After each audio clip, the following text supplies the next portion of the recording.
Good morning बच्चों। आज हम पढ़ेंगे अपनी व्याकरण का पाठ छठा संज्ञा, जिसे आप इंग्लिश में नाउन भी कहते हो। चलिए पढ़ते हैं। बच्चों, जिस प्रकार आपका अपना नाम होता है उसी प्रकार संसार में सबका कोई ना कोई नाम होता है। इस नाम को ही संज्ञा कहते हैं। जैसे बच्चों, आपका अपना नाम होता है, जैसे आपके मम्मी का कोई नाम है, पापा का कोई नाम है, तो इस दुनिया में हर किसी का कोई ना कोई नाम ज़रूर होता है। जैसे देखते हैं, ये है प्राणी। जैसे इसमें पुरुष, लड़का जो होता है वो पुरुष में आता है, स्त्री, लड़का, लड़की, कुत्ता, गाय, शेर, मोर, इन सब का कोई ना कोई नाम है। तो ये तो सब आगे प्राणियों में। वस्तुएं कौन कौन सी? जैसे इसका नाम क्या है? कार। ये क्या है? मेज। इसका नाम क्या है? पुस्तक जो आप पढ़ते हो। फल, टॉर्च, बर्तन, इन सब का वस्तुओं का कोई ना कोई नाम है। ये सब वस्तुएं, इनका भी कोई नाम है। फिर आते हैं स्थान। स्थान में जैसे ये देखिए, रोड पे ये क्या है? इसको हम क्या बोलेंगे? चौराहा। एक चौराहा बना हुआ है। यहाँ ये क्या है? पार्क, जहाँ बच्चे आप खेलते हो। पार्क में झूले होते हैं, जहाँ आप खेलने जाते हो, उसको हम क्या कहते हैं? पार्क। तो ये सब कहाँ आएंगे? स्थान में। और भाव, किसी के भाव, जैसे कोई हंसना, जैसे कोई हंस रहा है। और ये बच्चा देखो, बच्चा जो है ये खेल रहा है, ये इसका बचपन है।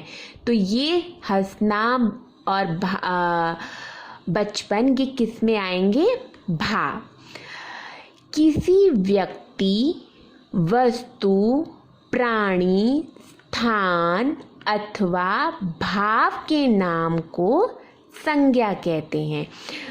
तो बच्चों, कोई भी व्यक्ति, किसी भी व्यक्ति का नाम, किसी भी वस्तु का नाम, जैसे आपने यहाँ पढ़ा, कोई भी व्यक्ति का नाम, लड़का, लड़की, कुत्ता, के किसी भी वस्तु का नाम, कार, टॉर्च, मेज, किसी भी स्थान का नाम, चौराहा, पार्क, और कोई भी आपका भाव, जैसे हंसना, बचपन, इन सभी के नाम को ही हम क्या कहते हैं?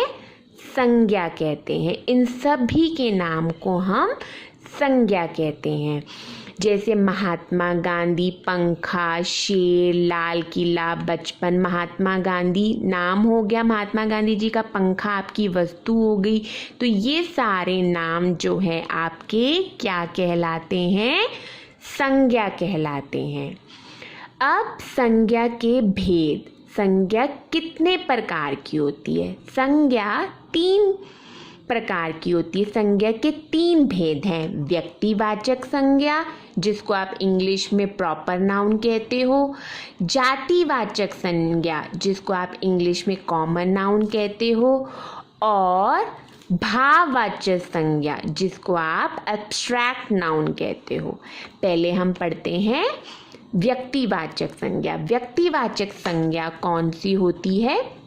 जिस संज्ञा शब्द से किसी विशेष व्यक्ति, स्थान या वस्तु का बोध हो, उसे हम व्यक्तिवाचक संज्ञा कहते हैं। में बच्चों वो वाली संज्ञा आती है जिसमें किसी विशेष व्यक्ति का नाम दिया हो, किसी विशेष स्थान का नाम दिया हो, या किसी विशेष वस्तु का नाम दिया हो, उसे हम व्यक्तिवाचक संज्ञा कहते हैं। जैसे कृष्ण, गंगा, दिल्ली, बाइबल आदि, किसी का विशेष नाम दिया हुआ है। इसमें आपको किसी का प्रॉपर नेम दिया हुआ है, आपको महाराणा प्रताप, लाल किला, गीता, इसमें पर्टिकुलर आपको नेम दिया हुआ है, जगह का नेम दिया हुआ है, स्थान का नेम दिया हुआ है, किसी व्यक्ति का नेम दिया हुआ है, इसीलिए आप इसको क्या कहते हो, व्यक्तिवाचक संज्ञा और इंग्लिश में प्रॉपर नाउन। जातिवाचक संज्ञा कौन सी होती है, कॉमन नाउन कौन से होते हैं, जिस संज्ञा शब्द से किसी संपूर्ण जाति का बोध हो उसे जातिवाचक संज्ञा कहते हैं। जैसे मनुष्य, पहाड़, मकान, नदी, कलम, जल।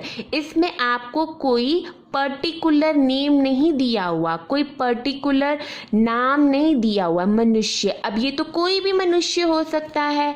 मकान, मकान तो कोई भी हो सकता है। नदी, नदी तो कोई भी हो सकती है। तो इसलिए ये सारे कहाँ आते हैं, जातिवाचक संज्ञा में, कॉमन नाउन में। अब आपको जातिवाचक और व्यक्तिवाचक में डिफरेंस बताती हूँ। देखो, अब जैसे इसमें आपको मनुष्य बताया है। मनुष्य आपका जातिवाचक संज्ञा इसलिए है क्योंकि मनुष्य कॉमन है। और अगर किसी मनुष्य का आप नाम लेते हो, जैसे आप बच्चों का ही नाम ले लो, विशाल या नीता या रश्मि, किसी का आप नाम ले रहे हो, पर्टिकुलर नाम ले रहे हो, तो वो आपके आएंगे व्यक्तिवाचक में। और अगर आप किसी का कॉमन वो कर रहे हो तो वो आएंगे आपके जातिवाचक में। अब ये देखिए, यहाँ आपका है नदी। नदी आपका जातिवाचक में है क्योंकि नदी तो कोई भी नदी हो सकती है, कॉमन नाउन है ना ये।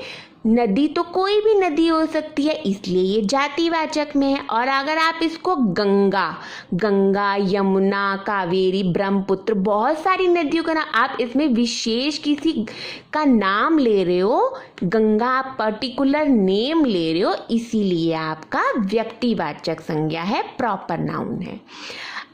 ठीक है, आगे हम करते हैं भाववाचक संज्ञा। अब जैसे जातिवाचक संज्ञा के आपके ये कुछ एग्जाम्पल ये है, लड़का, इसमें पर्टिकुलर कोई भी लड़का हो सकता है। पक्षी कोई भी, फूल कोई भी। अगर कमल यहाँ पे होता तो क्या होता, वो व्यक्तिवाचक संज्ञा। और लड़के का कोई नाम होता विशाल, तो वो क्या होता, आपका व्यक्तिवाचक संज्ञा। यस, अब आपका है अब्स्ट्रैक्ट नाउन, भाववाचक संज्ञा। जिस संज्ञा शब्द से किसी व्यक्ति या वस्तु के गुण दोष बताए जाते हैं, उनके गुण या दोष, भाव, आस्था का बोध होता है, उसे हम कहते हैं भाववाचक संज्ञा। जैसे मित्रता, यौन, भक्ति, भाईचारा, बचपन, अच्छाई, बुढ़ापा, ये इसमें आपके भाव नज़र आ रहे हैं। अच्छाई और बुराई, किसी में कोई गुण है, किसी में कोई दोष है, तो ये आपके भाववाचक संज्ञा में आएंगे। तो बच्चों, ये था हमारा पाठ संज्ञा का। संज्ञा किसे कहते हैं, इसके कितने भेद होते हैं, आप इस पाठ को पढ़िए और इसका अभ्यास आप अपनी कार्य पुस्तिका में करिए। धन्यवाद।